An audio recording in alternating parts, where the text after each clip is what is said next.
TEDx training might do researchers more harm than good. You see, you can deliver clear, confident, career-defining research talks without sounding like a TEDx speaker.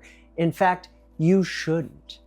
I've coached hundreds of researchers, PhDs, postdocs, professors on key presentations, on everything from conference talks to dissertation defenses, to keynotes, to research turned startup pitches, and not once have I used TED Talks as the model for them to emulate. In this video, I'll show you the 3 ways TED-style advice quietly undermines research talks and what you need to do instead. While TED Talks are built for ideas worth spreading, research talks are built for expertise worth understanding. Both have value, but they operate on different communication principles. If you copy TED patterns into a research setting, you often look unnatural, oversimplified, and may even be unclear.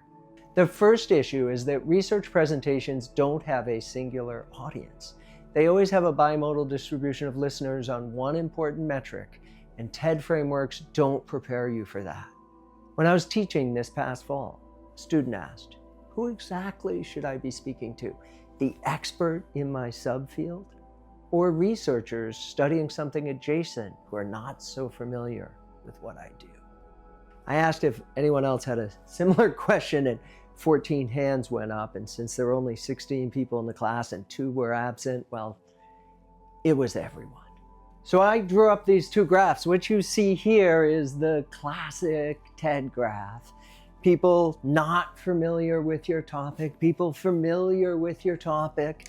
Pick someone in the middle somewhere and focus on presenting to that one person. But here's the problem. That's not what your graph looks like. Your graph is bimodal. There are 2 groups of people. There's a group of people not familiar with your area, and there's a group of people very familiar with your area. And when you try to speak to the person here, well, guess what? There is no person there. Assumption number 2 is that there's some perfect formula for gestures. How many gestures per minute? What specific types of gestures, when and where? But research audiences hate this. And it's not because they hate gestures. It's because they have uncanny radar for anything that feels performative. TED gestures are choreographed to look powerful on camera.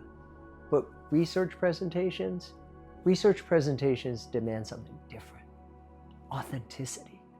So the research built around analyzing the top viral TEDx talks, cataloging gestures those speakers use, and then teaching presenters to mimic them. When those patterns show up in a research seminar, people in the room silently think, why are they doing that? This feels so rehearsed. Because in research presentations, many performative gestures, they just look out of place. TED gestures work on the TED stage because they're TED stages. The lighting, the camera, the famous red dot, it's a whole production. But your thesis defense or your conference room research presentation, it's not a production. It's a space where being too performative decreases credibility, causes people to tune out rather than lean in. TEDx assumption number 3, infuse your talk with personal stories. As researchers, you don't have to infuse your talk with personal stories because your research already has a built-in story, the story of your research itself. I was on a Zoom workshop with a group of professors last week doing research-based startups, and we were talking about story.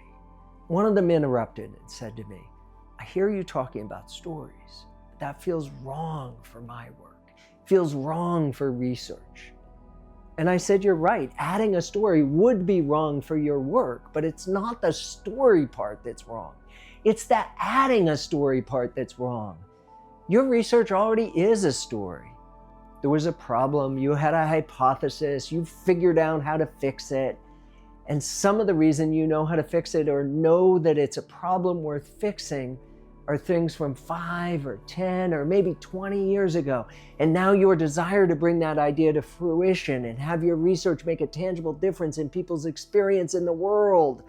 That's a story. You don't need to bolt a separate one on top. Your job is not to transport people with an anecdote. Your job is to share the story that already exists. Let's do a quick recap about why TED advice won't resonate or even work for researchers. Good TED Talks are extraordinary for what they are, but research talks are a different domain with different demands. Here's a reminder of the 3 things that don't translate well. With a bimodal audience distribution, you can't focus on talking to someone close to the middle because there is actually no one there. Performative gestures designed for bright lights and big stages, they just don't work in a conference room setting. Your research already is a story. Tell that one. Understanding these distinctions will help you avoid the TED trap that can make your talk feel too performative and push research audiences away rather than drawing them in. To learn more, click the link here to get updates on the presentation course I'm building for researchers that focuses on helping you make the transition from unsure presenter to unforgettable speaker. And if you found this video helpful, give it a like and subscribe to the channel to not miss the next one.